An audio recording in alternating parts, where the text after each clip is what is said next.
Hello, hello, hello. Anong nangyari sa'yo? Wala kang sapatos. But anyway, continue ko yan guys mamaya. That was on our way going to Chicago. But before that, ito muna ang nangyari. Ooh, there's a cabinet in the curb. No. Can That you point it? is a no. Overflowing. You're not going to get that, Marilyn. You're not going to get Why not? That's falling apart. That's falling apart, and you have overflowing too much stuff. Not really. Yes, you do. So, I was supposed to be driving alone today, and why didn't you let me? Not safe for driving. Why? No, I don't. If we had two cars, it would be one thing.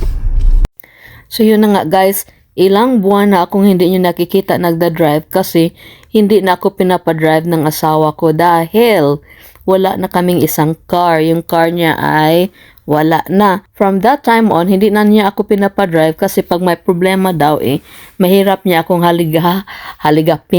hagilapin yun kung saan man ako naroroon. So, yan, pag sabi ko sa kanya na may pupunta akong Jungle Gyms, yung international na grocery. Tapos sabi niya, okay, wait a minute. Tapos yun, nagbihis siya. Sabi ko, I can drive alone. Hindi talaga ako pinayagan. So yan yung dahilan kung bakit may kasama ako. Sana ako na lang mag-isa. Pero in a way, happy pa din ako kasi napaka-caring ng asawa ko. See, kahit na busy siya, he would stop everything he is doing so he can come with me para lang mabantayan ako. So, thankful for that.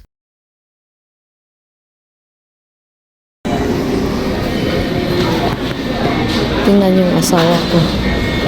Kasi bumili. Do you like to buy something? So, sa isang store na naman yan. Tapos, may nabili ako na long time ago. Hindi naman long time ago. Mga last few months ago na binili ko, nagustuhan ko talaga. Pero, malaki talaga siya sa akin. So, yun. Naghanap kami ng kapalit. Parang gusto ko ito.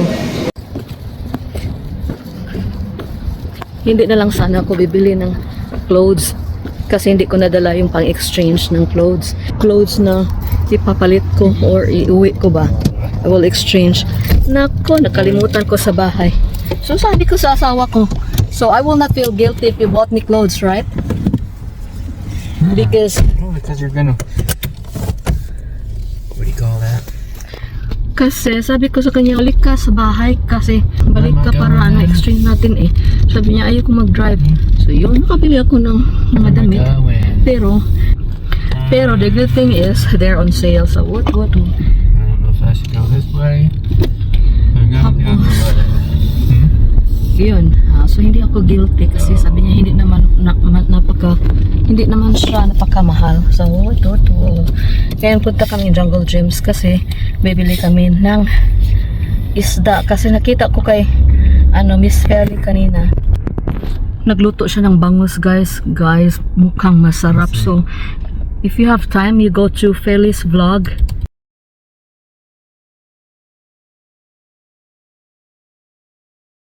Ang dami niyo talagang matutunan sa mga vlogs niya, cooking at saka crafts guys.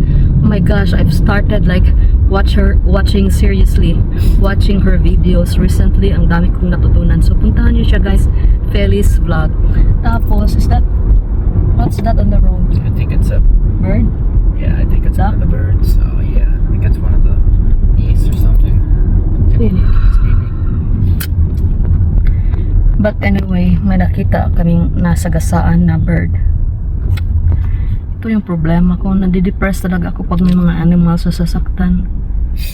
But anyway, okay. Ginamit ko yung bagong eyeglasses ko kasi hindi ko mahanap yung old na eyeglasses ko. But the good thing about this eyeglasses is because it's, what do you call that one, Borg? Transitional? Oh, those are your... The new ones. Yeah. Well, transition is lenses, and then the transition means the lenses transition from far to near, but then there's another word for it, darkening. Yeah. I don't know. Parang kay Julius Babaw ba? Yung niya, sunglass. Julius yung Babaw. Babaw. Like he's a journalist in the Philippines. Oh. And then he has like an eyeglass like this one na pag mainit talaga, yung lens mo magba-brown. Para ka nagsa-sunglasses. Tapos pag madilim naman, hindi siya nagba-brown, parang clear siya. So, buti na lang covered sa insurance ni Cory kasi napakamahal nito. But, yan lang yung gusto kong sabihin. So, anyway, to be continued.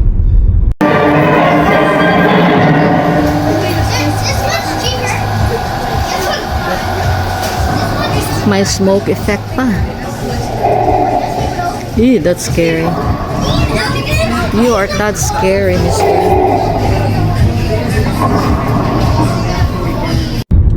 I'll put my pizza in just really quick. Okay. But I don't have my drinks though. So, palpak yung lakad namin today kasi walang bangus or milkfish yung pinuntahan namin. So, mackerel na lang kinuha ko. So, I couldn't copy what Miss Feli did. Ewan ko.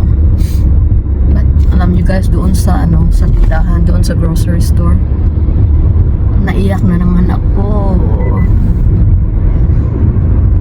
I don't know what's wrong with me. Can you tell them why I cried, Bart? The baby crocodile at the fish market. Yeah, may kinatay sila na crocodile, guys. And as much as I don't like crocodiles, kawawa yung crocodile na. Baby crocodile ba na kinatay niya?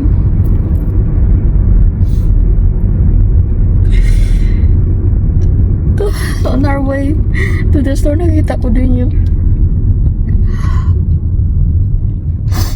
geese, Canadian geese na nasagasan. Ano ba ito? Bakit ako ganito? Why do I have such compassion to animals? Siguro crocodile ako nung it's either gansa ako before or crocodile. Pili lang kayo guys. Siguro ganun yung life ko before, joke. But just so sad. So sinabi ko dun sa mama na nag-serve sa akin ng fish na sabi ko, I cried in front of him. Umiyak ako, sabi ko, huwag niyo katayin yung crocodile. At tapos sabi niya, yeah, I know, but it was not me. It's like, yeah, I know, but tell them not to kill crocodiles. Crocodile is just a baby. I said, yeah, but they eat. Like, I know they eat, but they deserve to live. They don't deserve to die. Life. Ang daming sakit. May bago kaming sasakyan. Yan straight ahead. Si Cory yan nagda-drive. No, hindi bago yan guys. Bago na nirintahan. Kasi pupunta kaming Chicago in a few hours. Pero uwi muna kami kasi oh my gosh, we're so sleepy. Alas 2 ng hapon, tapos hindi pa ako nakatulog since last night. So sinamahan ko lang si Cory na kunin yung car. Rental car yan guys ha, hindi sa amin yan. Yes, bagong renta. Kasi malayo yung Chicago. It's like how many hours drive from here ayaw namin gamitin itong car namin dahil sa mileage. So yan. Tapos kanina binigyan ako ng birthday gift ng mother-in-law ko. Binigyan niya ako ng gift cards, saka cash, at saka mga damit. Yung damit na binigay niya sa akin hindi kasya, so pinalitan ko. So pumunta ako doon sa store, tapos pinalitan ko. And yun, yung mga gift cards tsaka yung pera niya binili ko ng remembrance para sa kanya. So ipakita ko sa inyo later. See you soon. On our way to Chicago. Oh my gosh, I'm so tired. Sakit ng likod ko. Alright, let's go. And we still have like 2 hours to go before makareach kami ng halfway puntang Chicago. Yeah, omelette should be fine. You're not recording me, are you? I am. So, I don't want to see my hands. how long have we been driving? 2 hours? Wait. Ito yung field ko, tapos yan yung fake Cory, very American. Of course. Can you pray? Lord, thank you for this provision, Lord. Help us to have safe travel the rest of the way, Lord. Oh, thank you. Careful that plate. That's it. Okay. And it comes with it. Oh, I thought I said I would have this takeout. For takeout. Oh, to go. Yes, to go. Also with the 3 pancakes? I'm sorry. Also with the 3 pancakes? Do you want to take those out too? Yes. Okay. You Yeah. want to take both those out? Yes, please. Okay, sorry about that. It's okay, don't worry. Now that is Sorry, in my country we call it takeout. Take that. Yeah, it's very hot. Are y'all good? Yes, thank you. Thank you. Great. Lord, thank you for your provision. I just lift up this the rest of this travel to you, Lord, and say just safety tomorrow. As well, be with our cats, Lord. Safe travel going through any rain in Jesus' name. Amen. Lord. Amen. Amen. Sabi ko sa asawa ko, that's how you make people feel good. Like, you know, as much as possible, kung may chance ka na mag-acknowledge or mag-compliment isang tao, you say something good para ma-feel nila na, oh, it's thank you. Yun. I acknowledge people and I tell them they're beautiful. Yeah. So kahit na may problema tayo, wag natin idama yung iba. Even if our hearts are bleeding, like we still appreciate other people. We still make them feel good kahit na hindi tayo feeling good. Yeah. So ito po yung room namin for tonight. My gosh, a second room na ito kasi ang una naming pinuntahan na room is smoking room. Room for smokers. Pagpasok ko pa lang, how many seconds was that, Borg? What's that? When I got in, how many seconds, and then I got sick. Yeah, pagpasok ko, nag-start na akong hindi makahinga because allergic ako sa smoke cigarette. So ito yung room natin for tonight.